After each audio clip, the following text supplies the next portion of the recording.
Facebook. All right, I think we are live now. All right, great. Well, hey, good evening, everybody. This is Patrick Milliken from the Poison Pen Bookstore, and we're here tonight with another of our virtual events. And tonight we have our good friend Rob Hart joining us virtually here to talk about his new book, The Paradox Hotel. And Rob has signed a batch of books for us that we see there. And I'll go ahead and put a link in the comments field or on YouTube and Facebook. So if you'd like to purchase one of the few remaining unsold copies, you can do that via the link I'll send you. Also, if you have questions for Rob, go ahead and put them in, and Barbara will summon me back on screen in a little while, and I'd be happy to ask any questions you might have. So Barbara, over to you. Thank you very much. It's lovely to see you, Rob. And I was observing as Patrick and I are flashing your book, there's a coating on this cover, which is incredibly reflective. Look at that. Yeah, it really is. It came out so nice, though. I was so happy with how the design ended up, because we looked at like 12 different versions and everything was like almost there and then not quite. And then when they sent that over, it was like, yeah, no, that's the only one we could all agree on. It's really great. You know, we send out our autographed books in Mylar covers to protect them. And I thought we must have already done that, but I've had this book at home, so we couldn't have, because the plastic on the Mylar, you know, gives this kind of reflection. But anyway, that's a marvelous cover. So great. Rob, we haven't talked for a while, and I thought it might be interesting to have a brief review of your career, because you know, you've gone in an interesting direction with the Warehouse and now with the Paradox Hotel, but you started out writing Ash McKenna. At least I think that was your first series. And it started as noir and kind of, what was it, like post 9/11 New York? Yeah. The first entry was New York, and it was sort of like a post 9/11 sort of like hard-boiled, amateur private eye story. And I was doing that for Polis Books, which is a really, really great small press. They do fantastic work. They punch well above their weight. You know, they get great reviews and great media hits and stuff. And I learned a lot working with them. And I really loved writing this character. So I just kept on sort of putting him into weird different scenarios in different places. And then kind of got this idea to play with sort of different genre conventions in each book. So like the second book is a little bit more of like a Western. The fourth book is actually like practically a spy novel. And that was the woman from Prague, right? Yeah, like my goofy version of a spy novel. Well, and it was a really fun, rewarding process to just kind of like follow that character through 5 books. And I'm also very glad to not be writing a series anymore. Well, I thought it was an interesting evolution, you know, that, I mean, as you say, you're working your way through different genres, but when you wrote The Warehouse, you clearly decided that I don't know whether you want to call it speculative thriller or science fiction thriller, what, you know, we have to call it something. I don't even care if we call it something. The genre labels are so weird, you know, and half the time I feel like they don't even totally make sense. But yeah, with The Warehouse, it was just, I had this idea that had been like cooking in my head for years, and I really wanted to pursue it. And I was also kind of afraid of pursuing it, because it's like, you know, it's basically a takedown of Amazon, which is responsible for, I mean, you're a bookseller, you know, like what, 75% of book sales in the US. And I was like, no one's going to publish this. No one's going to want to bite the hand that feeds them. And so when it actually got picked up, I was like, well, I was very wrong about that. Well, I'm glad that you were. Let me just say that, you know, I know that Amazon's been really hard on lots of bookstores. It actually is totally immaterial to our bookstore. Yeah. You know, there's nothing they do that can copy what we do, and we don't aspire to do what they do. Yeah, of course. And you know, we've experienced comforting, steady growth, and then an insane 61% growth last year. But that was a function of just of one particular book, and it's not going to be it's not going to sustain itself, nor do we want it to, because we really were happy at the size that we were, doing the things that we do. We are really an author-centric bookstore, and we have survived the pandemic, as J.T. Ellison and Jane Ann Krentz pointed out to me. And they're doing a series called Behind the Pen, where they've been talking to me and some of the staff, figuring out what we're doing. They said relationship credit is the thing that we have our strongest suit. We've had so many long-term relationships with authors that's helped us do things in the pandemic and before, actually. So Amazon can't do that. Amazon works with books, but they're not, they're not working with people. In fact, as you know, you can't actually talk to a person if you. Well, yeah, and that's the thing. It's like I can walk into Poison Pen and I can talk to Patrick and be like, Right. "Hey, what did you read this week that you really like?" And like that is such a great experience, and that's something that can't be replicated. Well, I agree. And I do. I mean, Amazon, as far as I just got it was a really interesting email I got from a friend who's spending a month in London. And she was pointing out to me, she said, boy, you were right when you said books were just the beginning. They had a spa, an Amazon spa in London. Wow. And then there's an Amazon, I'm trying to remember something equally, completely off, the charts. And they've gone into everything. I mean, it's like an enormous octopus putting out tentacles and so forth. And the only reason they started with books is that at the time that Jeff Bezos had this great idea, books had a unique identifying number called an ISBN, an International Standard Book Number. And, it made shopping on a website possible. Yeah. And, he got ahead of the curve with that, but books are actually, I think, a tiny part of what Amazon does, because as you well know, there's not a lot of money in books anyway. Yep. Yeah. So it's been fascinating. I think they pushed us all into doing things more efficiently. You can learn a lot from what they do. You can also learn a lot from what they don't do. But I thought The Warehouse was a really terrific what if scenario that you created. Did you get any actual blowback from Amazon, or did they just not even see it, so to speak? Yeah, I don't know. I mean, if there was anything, I mean, it didn't seem to be the case. I mean, I wasn't like when they released the science fiction editors picks that month, I was kind of like, oh, did I just not make it on merit, or did you guys have a little grudge there? But overall, no, like we never heard any pushback. We never heard any complaints. Like I still assume like Jeff Bezos has no idea who I am.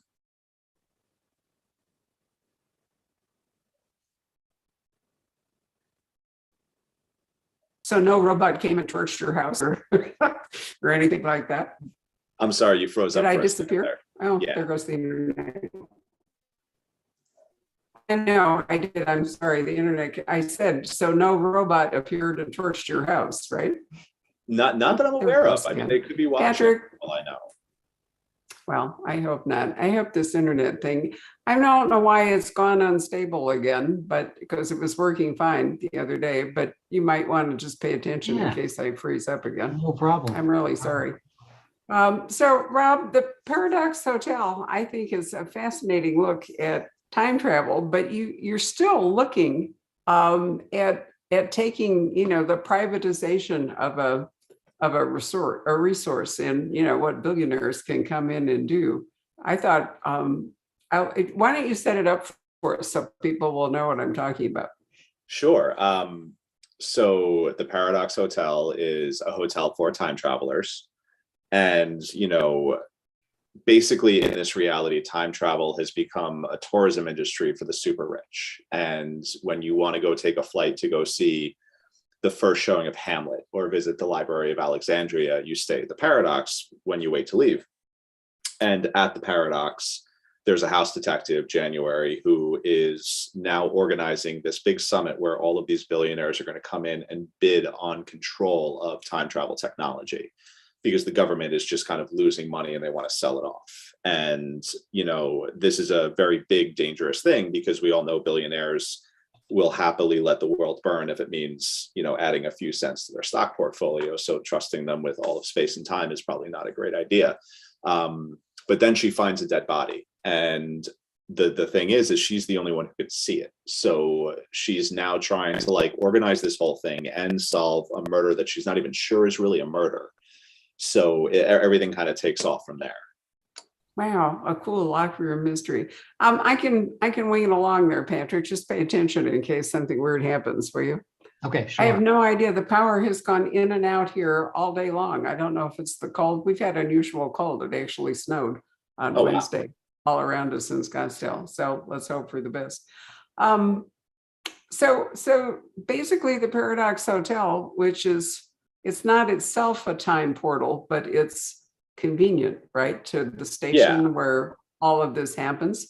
It reminded me a little bit of Agatha Christie when you took the Orient Express and you got to Istanbul. You know, there's the station, which is now a Sufi performance media, and then everybody went to the Para Palace Hotel, which Yeah. was not too far away.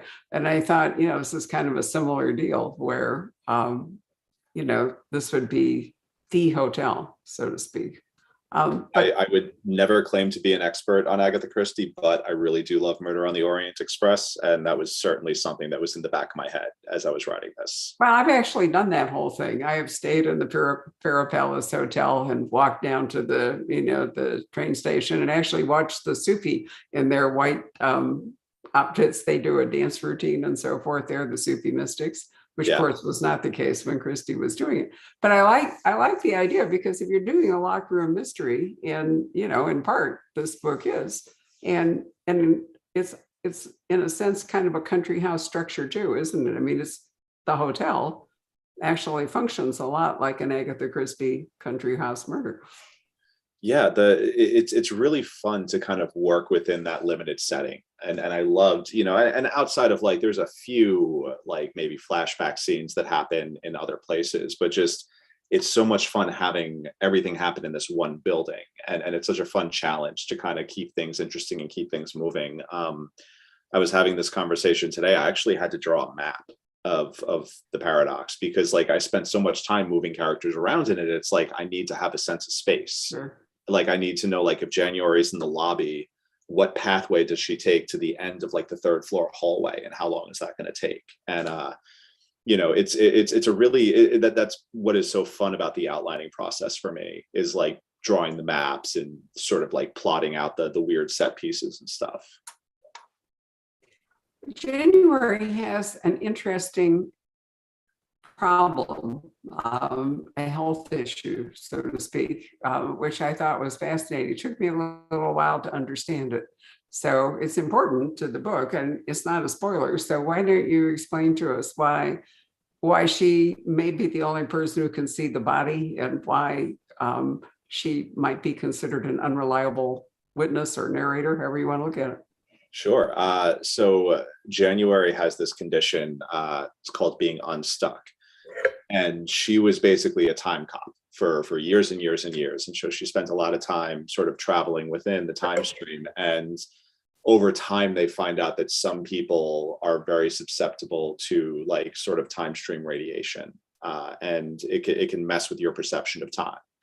And so the first stage of being unstuck is like you might see something happen like a few seconds before it happens, or you know, like a quick glimpse of the past, so things might be a little out of sync. And in the second stage, you like just completely fall into past moments and sort of like relive them in your consciousness, is like sort of in the present there. And so there's really no cure for it. And the third stage of this is like your brain basically fries. So she's basically, the reason she's the house detective of this hotel is because she can't be in the time stream anymore. But it's starting to seem like even proximity to the time port is not good for her. So basically, you're saying that that these journeys in the time stream should be limited. Yeah, because there can be a serious fallout upon people who spend too much time doing it. Yeah, you know, I actually got the idea from like flight attendants and pilots. They actually get exposed to a slightly higher level of radiation than most people because they spend so much time, you know, up in the air. And and it's mostly negligible. Like it's not actually affecting their health. But it was just kind of a fascinating concept that like these people, based on where they work, are just like getting dosed with more radiation. And so I was like, okay, cool. Like, let's take that. Let's spin that out a little bit. One of the things I really liked, and I'm quoting from one of the reviews that I looked at, it says the tram ride away from Einstein, which is the station where the time thing goes on, is the Paradox Hotel, where guests can obtain costuming. In other words, it's almost like a San Diego Comic-Con or something where people do the whole costuming thing. Earpiece translators, because let's face it, if you want to go back to the Library of Alexandria, are you going to be able to converse in the Greek of the period? Or the Egyptian Demotic or whatever it might be. And here I thought this reflects maybe where we are at the moment, era-specific vaccines. Because the truth is, well, come on, Rob, the truth really is that we are so vulnerable, to all of these. There have been plagues throughout history. Malaria actually wiped out. If you ever go to Ephesus, for example, which is a wonderful ruined city on the coast of Turkey, and it was a thriving Roman city or Greek city. I can't remember. It must be Greek city and whatever. And it had a harbor, but now the harbor's a long way away from the city. So you walk out there and people always say, was this really a port? And why is the harbor so far away? And the answer is that they cut down all the trees to build ships that were around the city. And when they cut the trees down, there was nothing to hold the land together. So it started sliding down and it created a marsh. And then the marsh bred mosquitoes. And then the mosquitoes gave everybody malaria. Oh, wow. And the whole thing imploded, and people died. And it became a little backwater. And, and that, I mean, we don't seem to have learned a whole lot since. Oh, definitely not. And what's funny is I actually came up with like that mechanic like before the pandemic, because I started working on the book like a couple of months beforehand, and I really finished it like after like during the whole mess of COVID. And so I actually kind of wondered if I should put in like a sort of COVID reference at some point, since the book is set in like 2072, and I'm like, you know what, I don't think anyone's going to want to be reminded of this if they're trying to read a book, so let's just skip that for now. But I mean, I think it's really thoughtful the way you considered what might happen. I mean, time travel always has this kind of assumption that everybody's going to speak like contemporary English or something, and nobody's going to get sick, and you can drink the water, and all that kind of thing, which is completely improbable. Susanna Kersley has written a lot of books involving some kind of time jump or time travel. And my absolute favorite is called The Shadowy Horses, in which a Roman centurion from the 9th Legion that disappeared in northern Britain and was never found out, is one of those historical mysteries. Anyway, in contemporary Britain, this legionnaire, centurion in the Legion, appears. And nobody can talk to him because, except the kid who was studying Latin at school. This little kid is the interpreter now for this whole thing, because none of the rest of them, speak Latin. And I thought that was the first and most realistic depiction of what would happen if somebody, from the past, from another language, another culture, bearing his own germs and all, popped up. Who would talk to him? Yeah, no, it was fun to kind of sit down with it, and because I've always wanted to write a time travel story. I love it as a storytelling device, but then to sit down and say, okay, what would this actually look like though? And that's why I really kind of leaned into space travel, which started out as like a government venture, and then now it's becoming a tourism industry for rich people. And now the government is starting to sort of allow some of those private industries to take over some of their responsibilities in terms of like, putting up communication satellites, doing deliveries to the International Space Station. So it felt like it would probably be the same thing. Like, we'd invent time travel, government would not be able to afford it anymore, and then rich people would step in and try to figure out how they can monetize it. Yeah, well, I agree entirely, but I was also thinking, standard science. I mean, if you watch Star Wars and all the rest of it, you still have to ask yourself, how are these people all talking to each other in some common language? Or, is everybody got a translator in their ear, and it's just like automatic that, I mean, I've never assumed that if aliens came to Earth, that they'd talk to us, or if we managed to land on Mars and, unearthed microbes or something, that we could even communicate with them. So I thought it was really thoughtful that you dealt with all those questions for people slipping into but time travel is not really part of your book. I mean, it's there, but that's not really what's going on. Yeah, which was the other funny thing is I kept on telling my agent, I'm like, I'm going to write a time travel book, but it's not going to have any actual time travel in it. And also there's going to be robots and dinosaurs. And he's like, please don't do this. Please don't do this to me. And I'm like, no, just trust me. Just trust me. It's going to be fine. And yeah, no, it was definitely a really weird pitch when I was trying to explain it to him. I'm sure it was, but now that you've written The Warehouse and now that the Paradox Hotel is out, by the way, this is your publication week, so congratulations. Thank you. Do you feel like you're now expected to write this sort of book? Is this, I mean, I brought up the question about Ash because, you started out in a fairly specific part of the thriller genre, crime world, let's call it crime fiction. Yeah. And then you moved along some, but now you've had two well-reviewed, interesting books that are, while they're not the same, fall into sort of the same, reader venue, whatever you want to call it. Do you feel like that is now what you're being expected to write or what you want to write? Those are two different questions. Yeah, and I'll be honest, it's something I've been grappling with because on one hand, I really love this sort of big concept, big idea stuff and sort of like really kind of pushing how far I can go with like, kind of twisting genres around each other.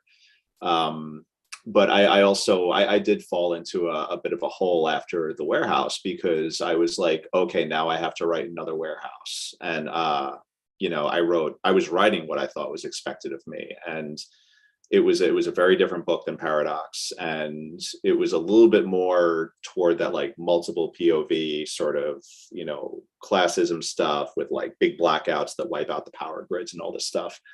And it was just not coming together. And it's because I was trying to sort of like replicate what I had done. And so when finally I settled on doing Paradox, I was like, no, this is the idea that I'm in love with. It sounds really fun. It's really weird. If anything, I feel like I returned to my roots a little bit more because this is, more of a murder mystery. So it's a little bit more leaned toward crime fiction than Warehouse was. But yeah, no, it's sort of like it's a weird place to be. I feel like I've almost got my feet in like two different rivers at this point, like sort of like sci-fi and crime. And that's not necessarily a bad thing. It keeps it entertaining for me. But sometimes I have a hard time like figuring out where I'm going to land. Do you enjoy world building? Oh yeah. Yeah. Like building out the whole concept of the hotel was so much fun. Like it was like the maps and the outlining. And I visited the TWA hotel, which used to be the TWA terminal at JFK. And they've now like turned into a hotel. And that was sort of like my visual inspiration for it because it's mid-century modern. So it looks like, a little retro, but a little futuristic at the same time. And, I kind of needed that sort of visual style to guide me. But yeah, that stuff is so fun to me. It's like building these weird sort of, sandboxes like full of toys and then just like trying to see how much fun I can have with them. Well, you did that in a way with the Ash books. I mean, you didn't just stay to the same milieu. You kept moving him and you went all the way to Prague, which is a real place, but nonetheless, you had to suss it out. So it seems to me that, that you writing a series for you would be something of a straitjacket. Yeah, that's why I really wanted with Ash, I kept on moving him to different locations and playing with different genres. Like the idea of writing a traditional series, I don't know, that would be hard for me. And granted, like I love a good sort of like the Lincoln Rhyme books, Jeff Deaver's books are some of my favorite things in the world to read. And I love that, like, yeah, and they move around to different locations sometimes, but for the most part, it's like pretty straightforward. And I really respect authors who can do that and keep it fresh and keep it interesting, whereas I always try to set myself a challenge with each book where it's like with Paradox, I was like, okay, cool. I'm going to do time travel. I'm just going to go for it. With Warehouse, this is going to be my first book where I'm going to do multiple points of view instead of just one. And so I'm currently working on what the challenge is going to be for the next one. I think I have a sense, but I'm almost there. Well, you also seem perfectly comfortable writing female and male characters, which I think is great because I'm not at all a fan of the theory that the author has to be authentic, to whatever he's writing. I mean, it's fiction, and obviously this is a woman that is a central focus here in the Paradox Hotel. So you must be comfortable when you've started writing multiple points of view. You're clearly comfortable writing them either from the male or female perspective. Yeah, that's something I kind of came into. That was a little intimidating on the warehouse at first because it was my first time writing a female point of view. So, I kind of go into it mindfully of like, okay, like let's, let's sort of look for like the universal things and really kind of like narrow down on that, but also pay respect to the fact that she's a woman. And, I am lucky that I have some really good readers in my life who are willing to like look at my stuff and say, okay, cool, like you did this really well, but hey, like this is a little bit off. Like maybe you might want to consider this. And I'm like, awesome, cool. Well, that's great that you can take editing and direction. That'd be terrific. How do you feel about age as well? I mean, there's a whole range. You can go all the way from, infant to elderly. Do you feel comfortable writing people in different age groups as well as different genders? The one thing actually, so the book I'm working on, I have a 7-year-old daughter, and I kind of want the book to be about like this guy raising his kid. And so the prospect of writing a 7-year-old is really interesting because, and maybe not necessarily directly from her POV, but, like the way 7-year-olds talk, especially the way my daughter talks, because she is a very magical, crazy person. It's sometimes I think you read people writing kids and it sounds kind of weird, like that there's a lack of like reality to it. And so what I've been doing lately is whenever my daughter says something completely ridiculous, I write it down. So I can start like getting used to her speech patterns and how she presents things. And because she says some wild stuff, it's great. And so that feels like a bit of a challenge to me. I feel like, writing someone who's older feels less like a challenge. I mean, I also feel like Gibson in the warehouse at that point was probably in his like 70s or 80s,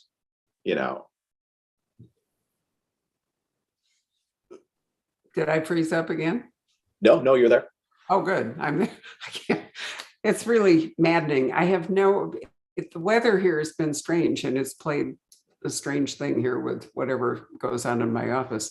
But anyway, I think you're sort of protean in the sense that you are comfortable with, gender, with age, and, creating worlds as you go along. So it's a good thing that both these books have been so well received, because you could have written yourself, kind of like out and gone. But instead, you've had terrific critical success with both books, The Warehouse and their marvelous reviews for the Paradox Hotel. It's been really encouraging. It's one of the tough things about being a writer is you do this in a vacuum and you do this by yourself for so long and you invest so much time into it. And you're kind of telling yourself along the way, you're like, it's going to be okay. It's going to be okay. And, you're never really sure. And then you give it to, and again, like I've got great people in my life. My agent will always shoot me straight. My editor is, a brilliant storytelling technician. But it's always kind of different when it goes out into the world, when it goes out to reviewers and to readers, that then it's sort of like its own thing when people are judging it who don't really know me. And the reaction thus far has been pretty encouraging. And I'm finally at that point where I can kind of take a breath and just kind of like relax into it and be like, okay, the sprint is over. Now I can kind of relax a little bit and then try to figure out what the hell I have to do next.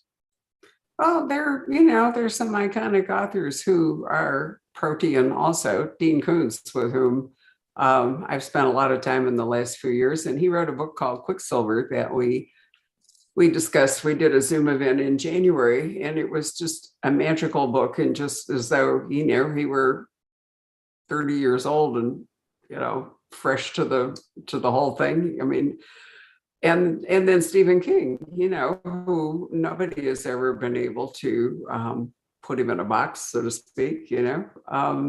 So it is possible to forge a career doing these kinds of books if you're good at it. And that's the crux of it, is you have to be perceived as good at it, and people have to enjoy reading it in order for you to get away with it. I'll tell you this. I actually grew up reading Dean Koontz. My mom would give me his novels, and I was in like 7th or 8th grade. And even then I knew like, I'm not old enough to be reading some of this stuff. But yeah, I remember being in like 8th grade and like reading Intensity. And I'm like, yeah, okay, this is gonna trickle through the rest of my life. But I love Dean Koontz. I love his stuff. It's remarkable. And he's not as old as I am, but he's not young at this point, and yet he still is just as fresh creatively and so forth as if he were a very young man. And I think it's because everything is different with him all the time. I mean, they're common, there are things that are common themes, and he's written about like Odd Thomas more than once and the whole bit. But I think the challenge of always creating something is really what makes Dean Koontz work, and probably Stephen King too. Although I don't know Stephen. Have you ever spent any time or talked to Stephen? I met him really briefly once at the Edgar Awards, but that was one of those situations where it's like there's just this crush of people, and it's like everyone wants to have time with him.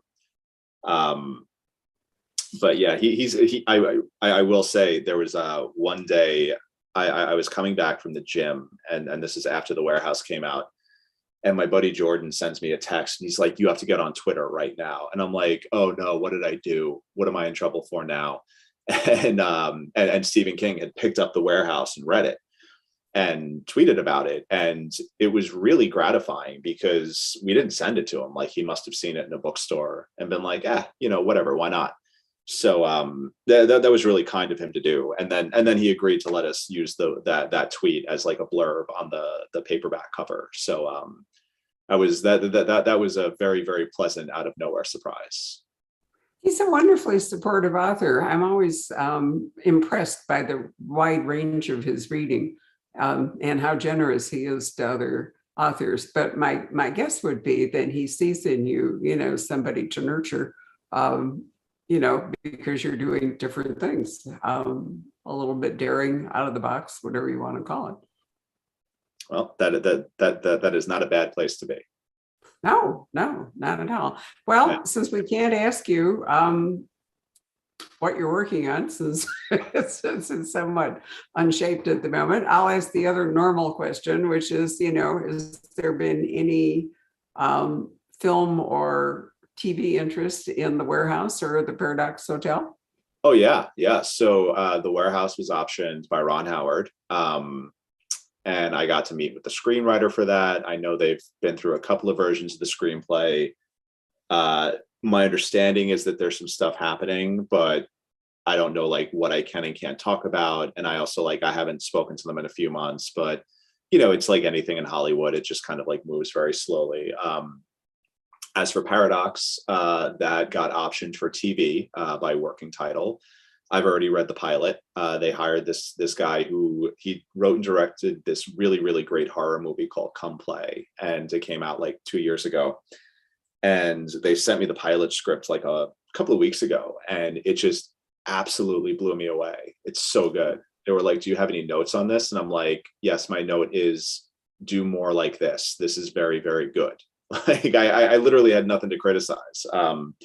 He really he got all the characters, he got the dynamic, but he also really added some great visual components to kind of blow it out and sort of make it work as a TV show. So I think at this point they just start, seeing if they can find someone who wants to be in it and someone who wants to make it, and we take it from there. And it's like with anything, it could very well not happen. It's still only an option for now, but it's really, really exciting to see. And then I also just recently met with a couple of guys who are writing the pilot for the Ash TV show that got optioned for TV as well, because there was a bit of a buying frenzy during the pandemic. Since no one can shoot anything, everyone was just like buying up properties to try to start producing. And they have a really smart take on how to update it and some things to tweak about it. So yeah, it's like I spend a lot of time looking at my email, kind of hoping good news will pop up, and then it doesn't.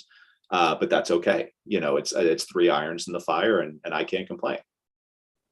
No, actually, I mean, for one thing, it's nice to cash the little option checks as they come by, but Yep. Also that. sometimes projects go on for years, and a lot of it seems to be luck and who they can attach, and Yeah. and then distribution has changed so much in the last few years.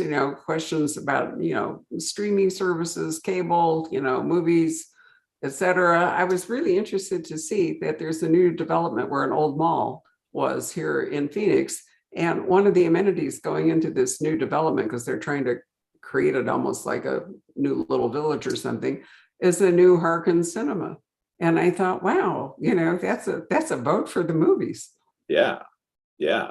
It's interesting because there are so many streaming services, and it feels like so many things are getting bought and turned into properties. But I also have a buddy who works in Hollywood, and he's like, I cannot tell you how many writers' rooms there are right now for shows that are never going to happen. It's like just they're mining everything they can. Like, they're making a Magic 8-Ball movie. Like, anything that's even remotely has some IP to it, they're trying to turn into something. So it's weird. There are so many options, but there's also this big glut of things that are happening. So it's like it's a rush to the starting line. Well, I'm sure that there are properties that will never, as you say, make it to the table, but it's nice to know somebody is that interested in your work. Oh yeah. And it's always a gamble whether it's going to turn out to be an asset or whether it's going to turn out to be something that you wish hadn't happened. I mean, there's so many things that can go on. And I mean, I've over the years spent a lot of time with authors who've had very different experiences. Oh yeah. And then one glorious night, and I can't remember, I've lost her name at the moment, but we did an event for two authors together, Joey Day, and I'm trying to think who it was. Anyway, they were both came from screenwriting, to novel writing, and they were talking about how much more wonderful the novel writing world was, and they didn't have to work by committee and so forth and so on. But at some point, it came out that she had written, was it called Person of Interest? Was that the one with all the monitors? That I'm trying to remember the name of the series. It was a terrific series, and computers gradually took over. I think it was called Person of Interest.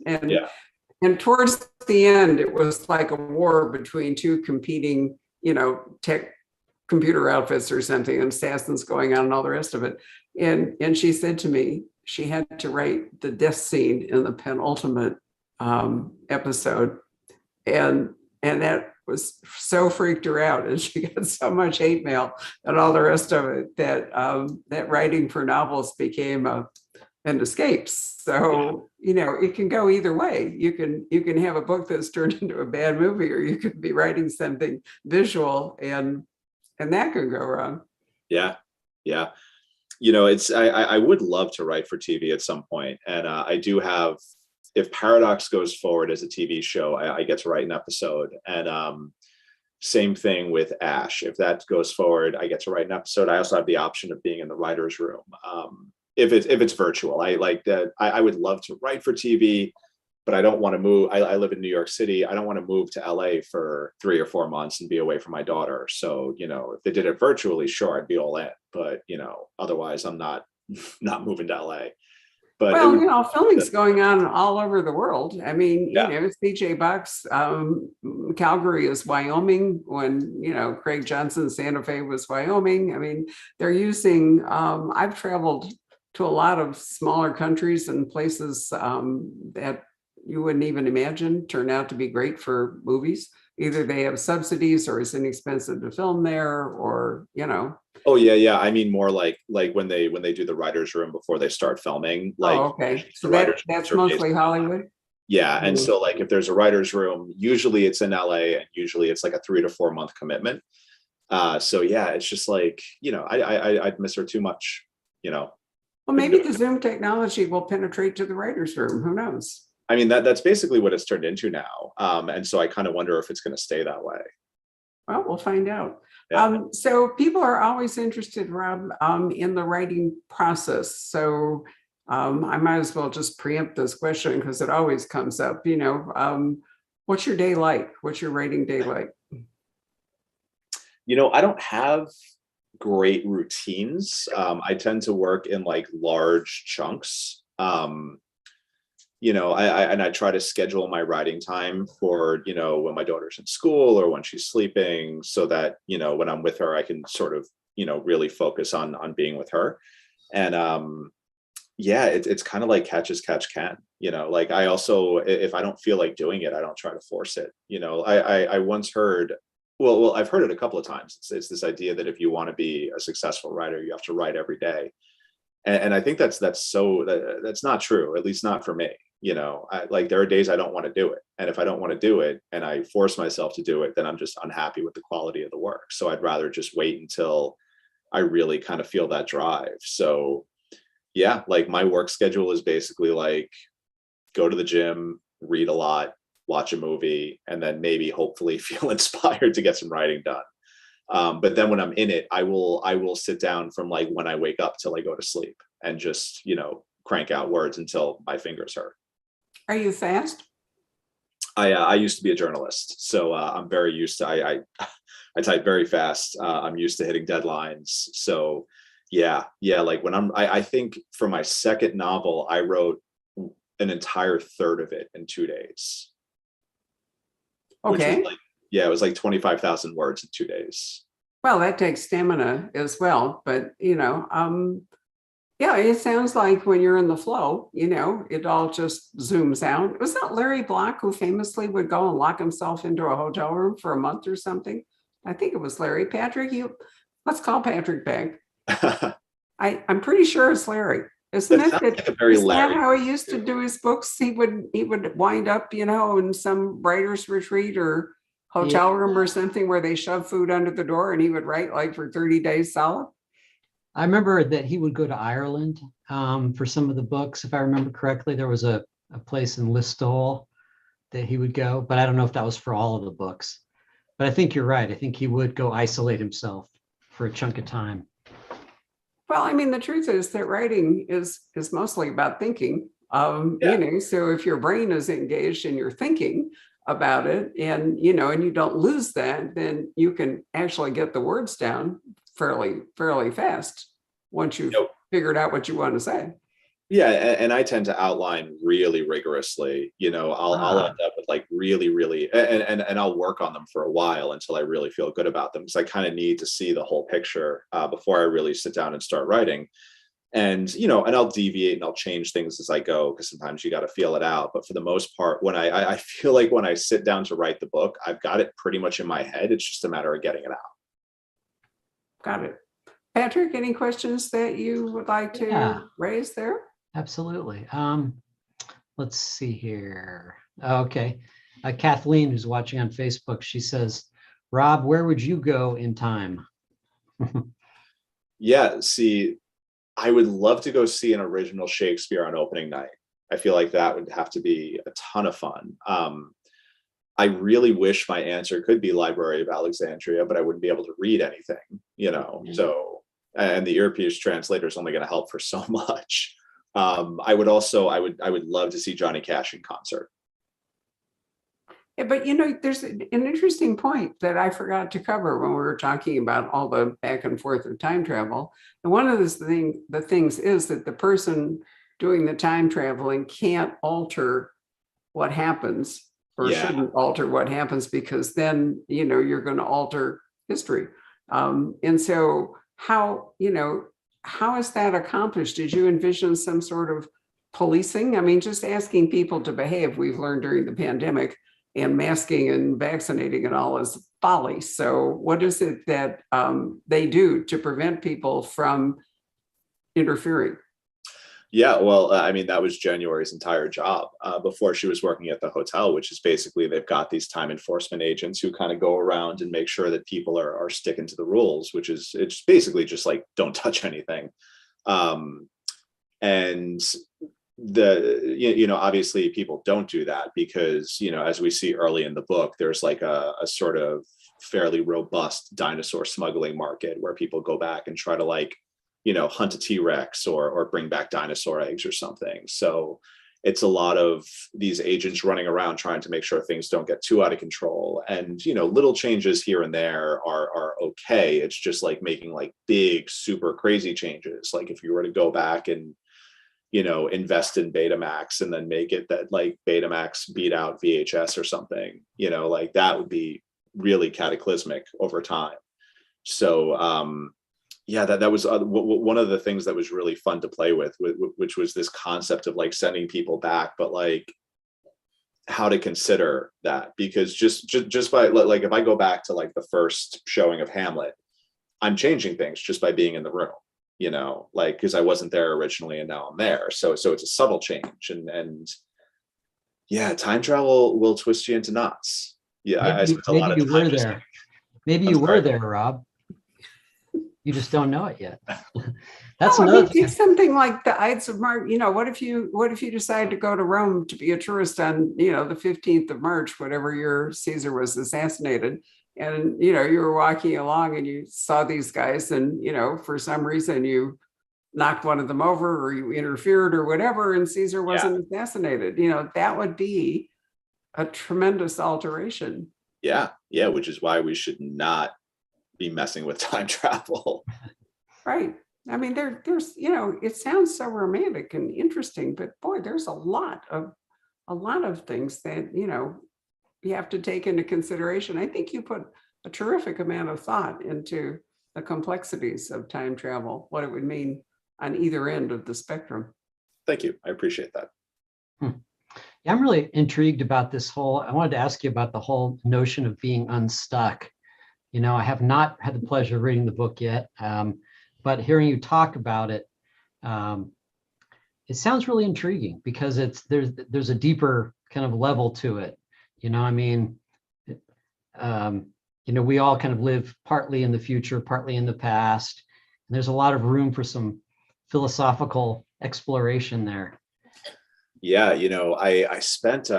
I read this book about just sort of like the way we neurologically perceive time. And it was really fascinating, and also just like kind of like twisted my brain into a knot. But, I loved this concept of basically someone's perception kind of slipping around in time, because to a degree for January, who is a detective, it's like a superpower. It's like, it makes her a better detective because sometimes she sees things before they happen. But there was also an element there of like, and the book is about like time travel and dinosaurs and all this wacky stuff, but it's also about how hard it is to sort of like cope with grief and how hard it is to face yourself. So I loved using this mechanism of, this woman who kind of can't get away from her past, and it's really kind of, it's hurting her to be there, physically and mentally, but she kind of can't tear herself away. And the course of the book is her kind of like learning how to like cope with that. Were there some books that really influenced and informed this? I'm assuming Lewis Carroll had to have been an influence on it. Definitely a little bit. Maybe the one book that I would point to is like a big influence, which you would never even know reading them side by side, is Now Is the Hour by Tom Spanbauer, which is like a literary novel from a long time ago about like this young gay kid who lives in like this little podunk town and is trying to like move away from his family. And there was something about the way that book was kind of like put together with this sort of like odd timeline structure that just really appealed to me. And so it just kept on like ringing in my head as I was writing it. And I mean, for more contemporary comparisons, I would say Blake Crouch is definitely a big influence on this stuff. He's and we share an editor, which is super exciting and cool because I've been a fan of Blake's for a long time, but I've loved watching him sort of go into this like trippy big idea route. And so, kind of doing that has been really fun. I've actually thought about The Lion, the Witch, and the Wardrobe, proving how old I am, but nonetheless, I thought C.S. Lewis was an interesting, because, how did you deal with time with the Narnia children? Yeah, yeah, Stepping that's into the wardrobe and, coming back and then trying to lead their current lives, and then back they would go into something, something else. yeah, and I would say Doctor Who was certainly a big influence, which is I love that show so much, and I always loved how that had a lot of like really fun, weird time travel stuff in it. So that certainly made me want to play in that arena. Have you read by chance, there was a novel by Paulo Bacigalupi called The Water Knife. Have you read that? I have not. I haven't. Oh, It's been recommended to me by so many people, and I found like I was at a book sale on a beach or something down on the Jersey Shore, and I saw it and I grabbed it. It's sitting here somewhere, and it's just like I haven't gotten to it yet. well, some of the same, it sounds like anyway, some of the same concerns he's talking about, it's set here in a, near future, hopefully not, Phoenix area. And, water has completely disappeared. And, the uber rich and in this case, there are a lot of Chinese investors and things have come in and seized all the water, the remaining water, and built these kind of almost like self-sustaining, completely separate little communities. Very interesting book. A lot to think about. Yeah, I'm gonna have to move that one up. Richard Morgan too, Altered Carbon is another good one. Okay, yeah, I've heard good things about that as well. Yeah, I was reading somewhere about. Can you talk a little bit about Ruby? Yeah, I just felt like you can't go wrong with a robot sidekick. And that was sort of like to a degree that was kind of like a mechanical thing where like January spends a lot of that book alone, so it's good for her to have someone that she can kind of like talk to and bounce ideas off of, so you've got a little bit of an audience surrogate there. But yeah, I loved this idea of having this sort of like smart aleck robot just kind of like floating around and following her everywhere and being a source of consternation. That's cool. Yeah, also I was intrigued by this whole idea of the hotel in general. I know you guys have talked about that a little bit already, but can you talk a little bit about creating the hotel itself? I mean, buildings have secrets, buildings have histories. Was that a lot of fun to do? Yeah, and that's something that kind of came later in the process, like things that kind of like, because I knew like if you're going to have a hotel, you have to have a secret room. Like you can't not do that. And so as it was coming together, it was fun, the things that I conceived of beforehand and the things that kind of like revealed themselves as I was like writing the book. But yeah, it's just fun playing with this big sort of like weird mystery box of a place where, hotels are really interesting because they're so, they're meant to feel like home, but they're not home. You're meant to feel comfortable, but they can often be very sort of like sterile and confusing and, but also like some hotels tend to look the same. So they're very, they feel almost boilerplate after a little while. And yeah, it was fun to sort of like look at hotels from a storytelling perspective, as opposed to just like, this is a place that I'm staying tonight. Right. Did you watch Only Murders in the Building? I have not. I've heard that's really good. It's absolutely wonderful. And while it's not a hotel, they have apartments there. There's still many parallels to what. Patrick, did you watch it? What's it called? It's called Only Murders in the Building.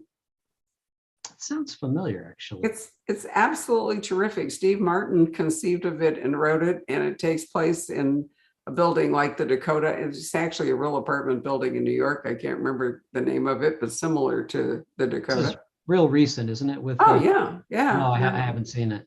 It has a terrific cast, and it goes in directions you can't even begin to imagine when you start watching it. But it's the framework of the whole story is the building. It's what you're talking about, Rob, where is there the elevator, or is there a secret room, is the whole bit. And you can't achieve that in a normal house. Maybe, in one of those Agatha Christie country estates where, you'd have Tudor and Georgian and, all kinds of architecture and passages going nowhere and funny staircases and all, you could do it. But you need a big building in order to make it all work. Yeah, exactly. let's see, any other questions coming in? Well, Pat wants to know, she says, as you write dialogue for characters in different age groups, do you pick up idioms and characteristics from TV, movies, eavesdropping? That's interesting. I don't know. I feel like that's one of those things where it kind of happens by osmosis. I'm always interested in how people talk and like the phrases they keep coming back to.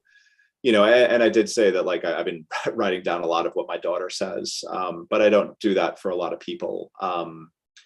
But I always do try with like each character to kind of think about like some kind of distinction to their voice, like even if it's something simple, like they don't really use contractions, or they have sort of like mangled kind of, sayings that they use over and over again. Like one of my favorites was Gibson in The Warehouse, who is sort of like he's an older guy, he's a little folksy, he's from Arkansas, and he keeps on using this phrase, swear to truth. Every time he wants to like really get a point home, he goes, I swear to truth.